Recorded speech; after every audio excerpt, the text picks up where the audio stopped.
Welcome to Burlap Teachers. Enjoy the video. In this video, I will explain how to make delicious crab cakes.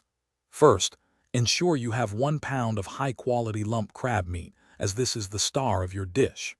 Next, gather your binding agents. About 1/4 cup of mayonnaise, 1 tablespoon of Dijon mustard, and 1 large egg.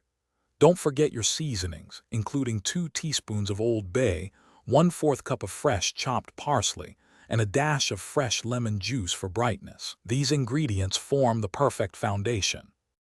Now let's mix everything together. In a large bowl, gently fold the crab meat with the mayonnaise, mustard, egg, Old Bay, parsley, and lemon juice. Be careful not to overmix, as you want to preserve those beautiful lumps of crab. Once combined, form the mixture into 6 to 8 patties, each approximately 1½ inches thick. Chilling them for at least 30 minutes is crucial for preventing them from falling apart during cooking. Cooking your crab cakes to perfection offers a few options. For a classic crispy exterior, pan-fry them in 2 tablespoons of oil over medium heat for about 3 to 5 minutes per side, until golden brown. If you prefer a lighter approach, bake them at 400 degrees Fahrenheit for 15 to 20 minutes.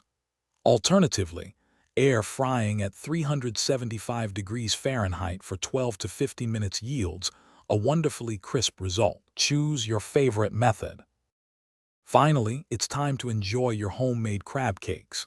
Serve them warm with fresh lemon wedges and a side of your favorite tartar sauce.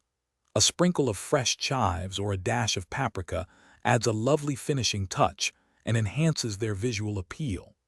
These are perfect as an appetizer or a main course.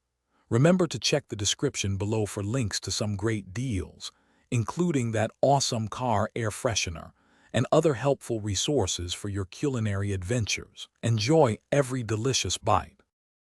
Thanks for watching. Consider subscribing if this video helped you.